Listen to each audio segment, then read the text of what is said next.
Hello, বাবা বলছো? হ্যাঁ রে মা, কি হয়েছে তোমার বলো। আব্বা, তোমার সাথে আমার কিছু জরুরি কথা আছে।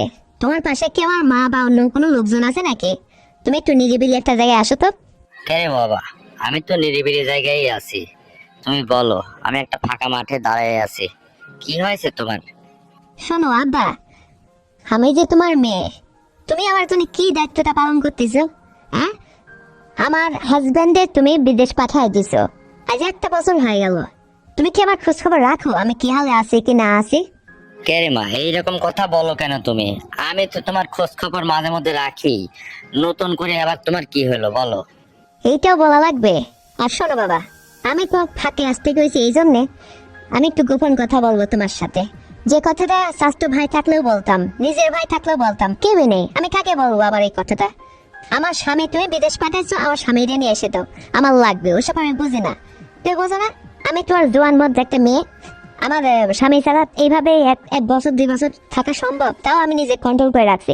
এখন আর আমি পারতেছি নি ওইসব বৈনতি বাদ দিয়ে তুমি আসবা কি কারের সাথে আমার দিবা আমি ওইসব জানি নে। আমার ব্যবস্থা করো তুমি। মোর জ্বালা, আবার কি বলো তুমি? আচ্ছা, তোমার একটা কন্যা সন্তান হয়েছে, আবার এখন যদি তোমারে আমি ওই ঘরের থেকে নিয়ে এসে অন্য জায়গায় দিই, তাহলে এটা মান ইজ্জতের প্রশ্ন না? আমার জামাইটা সে বিদেশ গেছে, তোমার সুখের জন্যই গেছে। একটু ধৈর্য ধরো, কত মেয়ে ছেলের স্বামী বিদেশ যায় না। তুমি এত অধৈর্য হও কেন? আর আমি বা তোমার জন্য এই মুহূর্তে কি করতে পারবো তুমিই বলো। ও, কিছু করতে পারবা না মানে? এখন এই কথা বললেই হলো? আমি এত শত বুঝিনি বাবা। তুমি মারে বলে আমার বাড়ি আসার কথা বলে 7 দিনের ছুটি নিয়ে আসো মায়ের কাছ থেকে, বলো যে আমি 7 দিন বাড়ি আসবো না। তুমি আসো আগে আমার কাছে, 7টা দিন থাকবা।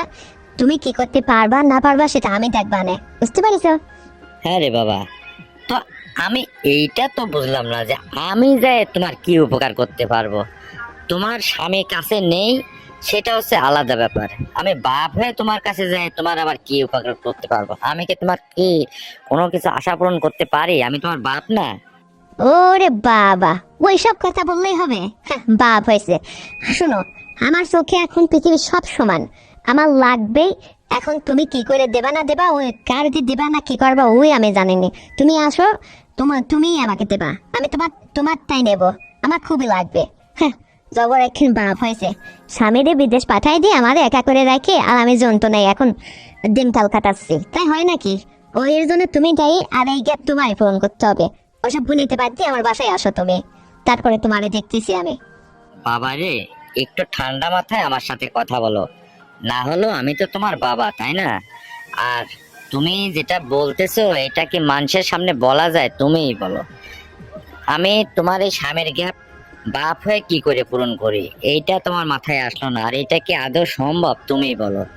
এর চেয়ে তুমি যদি তোমার কোনো বন্ধু বান্ধব পাও, এরকম কি নেই? সব কথা কি বাপ হয়ে শিখাই দিতে হয়? হ্যাঁ। ও, এখন বন্ধুর কথা বলতেছো না? ঠিক আছে, তাহলে আমি একটা পরের একটা অন্য ছেলেরে বন্ধুরে দেখে নিয়ে এসে তার সাথে আমি 3 দিন চলে যাই, দেখি তোমার মার নির্যত কেমন থাকে। হবে না তো? তো মহা যন্ত্রণায় ফেলাই দিদি মা আমারে।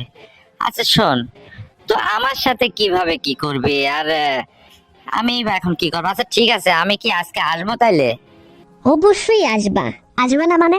আমার লাগবে, আর আজকেই। আর শোনো, আমি বুদ্ধি করলাম কি, যদি অন্য কোনো ছেলের সাথে আমি এরকম কিছু করি, তাহলে কি তোমারই বা মানিজ্য থাকবে বাবা? তুমিই বলো।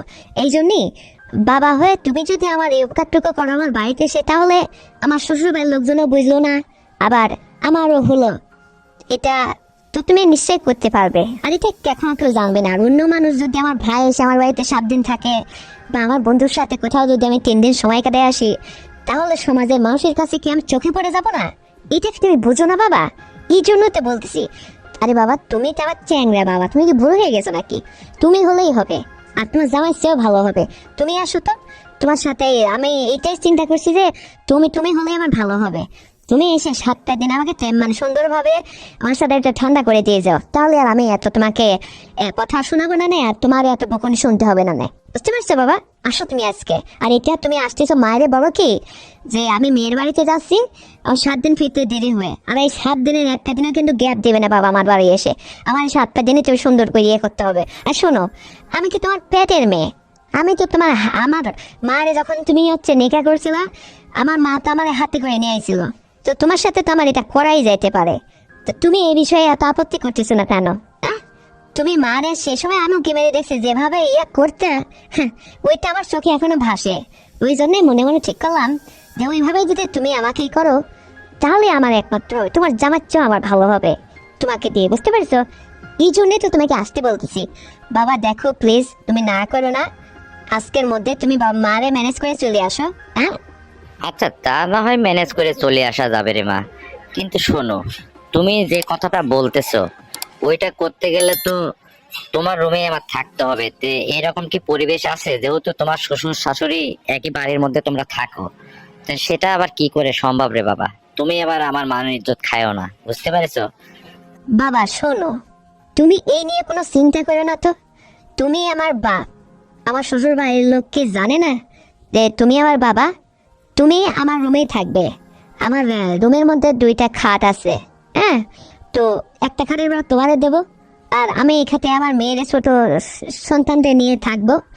তুমি এ বিষয়ে কোনো টেনশনই করো না, কারণ বাপকে সে মুরব্বী বাপ মায়ের মেয়ের কাছে থাকে না বের ঘরে, এটা কি মানুষ এটা ভাববে কিছু? আর আমার শ্বশুর বাড়িতে এমন কোনো রুম নেই এক্সট্রা যে যেখানে তোমার শুইতে দেবো, তাও মেনে নেবে। যে বাপ মেয়ে এক ঘরে থাকলে কি হয়, মানুষের উপর মানুষের কি এতটা বিচার হারা হয়েছে নাকি বাপের সঙ্গে মেয়ে? এইরকম কিছু মনে করবে না কেউ। মারে, আমি সব কিছু বুঝি না। তোমার শ্বশুর বাড়ির লোকজনের কি মনে করবে না করবে এটা তুমি ম্যানেজ করবা, আমি তো আর ওই বাড়ির সম্পর্কে এতটা জানি না। বাবা তুমি এই নিয়ে কোনো টেনশনই করো না তো। তুমি আজকে চলে আসো, তারপরে তুমি কিন্তু কই যে সেই সময় মারে যেভাবে ইয়ে করছো উৎসব বেশি করে কিন্তু আমাদের দিতে হবে, বুঝতে পারছো? আমি ওই আশা করেই কিন্তু ওই লোভে পড়ে কিন্তু মনে মনে ঠিক করছি যে তোমার দিয়ে একমাত্র আমার হবে। কারণ তুমি দেখো আজ একটা বছর আমি অনাহারে এইভাবে পড়ে আছি, তুমি তোমার জামাইয়ের কর্মের জন্য বাইরে পাঠাই দিলে টাকা পয়সা দিয়ে। আজকে তার কারণে তো আমি এই বঞ্চিত হলাম স্বামীর থেকে। আর আমি তোমার জোয়ান মেয়ে, এই পাহাড়ের মতো উচ্চ লম্বা ফর্সা সুন্দরী একটা মেয়ে তোমার আমি, আর আমি এইভাবে দিনের পর দিন অনাহারে পড়ে থাকবো, তা কি হয়? আর শোনো বাবা, আমিও পারতেছি না আর, এই জন্য এই কথা তো কাউরে বলাও যায় না। আর আজ যদি আমি অন্য কোনো ছেলের সঙ্গে এই সমস্ত কিছু করতে যাইতাম বা মেটাইতাম, তাহলে হঠাৎ যদি মানুষের চোখে পড়ে তাহলে মায়ের ইজ্জত যাবে না? আর তুমি আমার বাবা, তো আমার আপন বাপ যদি নাও হও, জন্মদাতা বাপ যদি তুমি নাও হও, তবে তুমি তো আমার বাবা পরিচয় আছো। আমার শ্বশুর বাড়ি লোকজন কেউ এটা আসলে মাইন্ড তো করবে না, আর তোমার শোয়ার জায়গাটাও আমার রুমেই হবে, বুঝতে পেরেছো? আচ্ছা, তা নয় বুঝলাম, তোমার রুমে না হয় থাকবো, কিন্তু মারে আমি কি আর সেই আগের মতো তোমার মায়ের সঙ্গে যেভাবে চলাফেরা বা যেটা করছি তুমি দেখছো বলছো তুমি, তা সেই সময় কি আর আমার আছে? আমি কি ওইভাবে পারবো? আমার তো কেমন যেন একটু লজ্জাও লাগে, ভয়ও কাজ করতেছে। তো তুমি একটু আমার চালায় নিও। আরে বাবা বুঝো না কেন, অবশ্যই সুন্দরভাবে আমি চালাই নেব, কারণ তোমাকে তৈরি করতে যা যা লাগে আমি তাই তাই তোমার জীবনে, বুঝছো? তুমি আগে পূর্বের মতোই আবার সুন্দর মজবুত হয়ে যাবা, এটা আমার জানা আছে। আর শোনো, তুমি এই নিয়ে কোনো টেনশন করো না। তুমি আমার বাবা না, তুমি আমার বাড়িতে আসলে তোমাকে সুষম খাদ্য খাওয়াবো, তোমার সব ঠিক হয়ে যাবে।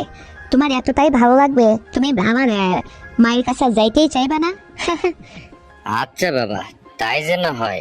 আর শোনো মারে, আমি তোমার বাড়িতে থাকবো 7টা দিন, এটা তোমার শ্বশুর শাশুড়িকে তুমি জানায় রাখো। বলবা কি যে আমার বাবা তার সংসারে একটু অশান্তি হয়েছে, এই জন্য আমার বাড়িতে সে এসে 7টা দিন থাকবে।